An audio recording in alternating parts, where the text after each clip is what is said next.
Bismillahirrahmanirrahim. Assalamualaikum warahmatullahi wabarakatuh. Perkenalkan, nama saya Kafatia Najmi Muazzaro. Di sini saya akan mempresentasikan mind map yang telah dibuat dengan judul Meyakini Qada dan Qadar. Meyakini Qada dan Qadar. Bila mendengar kata meyakini qada dan qadar, kita sebagai umat Islam sudah sepatutnya untuk beriman dan percaya dengan sepenuh hati bahwa Allah telah menetapkan segala sesuatunya. Apa itu qada dan qadar? Qada menurut bahasa artinya menentukan atau memutuskan. Sementara qada menurut istilah adalah segala ketentuan sejak zaman azali. Qadar menurut bahasa artinya memberi kadar, aturan atau ketentuan, sementara qadar menurut istilah adalah ketetapan Allah Subhanahu wa Ta'ala terhadap seluruh makhluknya tentang segala sesuatu. Terdapat dua macam takdir. Yang pertama, takdir mubrom, dan yang kedua, takdir mu'alaq. Apa sih takdir mubrom? Takdir mubrom adalah takdir yang terjadi pada diri manusia dan tidak dapat diusahakan atau tidak dapat ditawar lagi oleh manusia. Ini bersifat mutlak, tidak bisa diubah oleh manusia. Sementara takdir yang kedua ada takdir mu'alaq. Takdir mu'alaq adalah takdir yang erat kaitannya dengan ikhtiar manusia.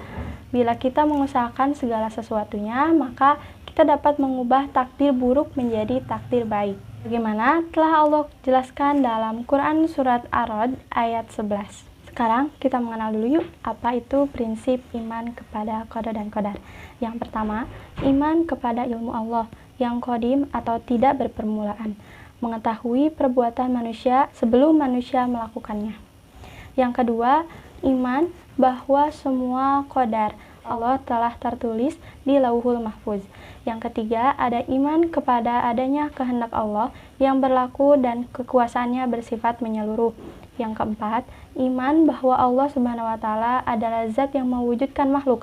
Allah Subhanahu wa Ta'ala adalah sang pencipta dan yang lain adalah makhluknya. Selanjutnya, ada 4 hal utama dalam meyakini qada dan qadar. Apa 4 hal utama itu?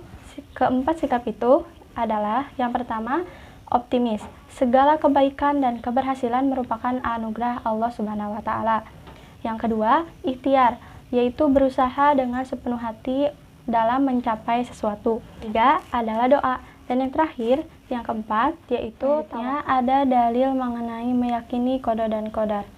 A'udzubillahi minasyaitonirrajim.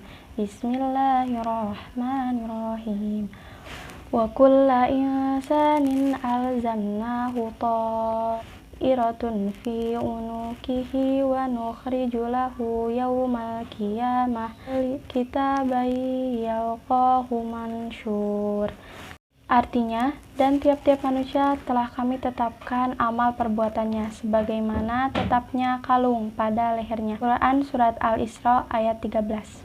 Kemudian ada dalil lain dalam hadis riwayat Bukhari dan Muslim. Sesungguhnya seseorang diciptakan dalam perut ibu selama 40 hari atau nutfah, 40 hari segumpal darah, 40 hari segumpal daging, kemudian ditiupnya ruh ke dalamnya dan menuliskan 4 ketentuan, yaitu rezeki, ajal, amal perbuatan, dan jalan hidupnya, sengsara atau bahagia.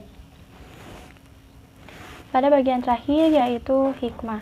Hikmah yang dapat diambil setelah mempelajari tentang meyakini qada dan qadar, yaitu yang pertama, semakin meyakini bahwa segala sesuatu yang terjadi di alam ini tidak terlepas dari sunatullah.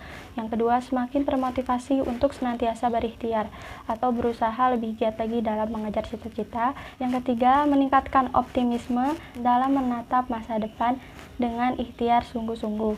Dan yang terakhir, meningkatkan kekebalan jiwa dalam menghadapi segala rintangan dalam usaha sehingga tidak putus asa ketika gagal. Sekian presentasi yang dapat saya sampaikan. Mohon maaf apabila banyak kekurangan dalam penyampaian kata. Terima kasih. Wassalamualaikum.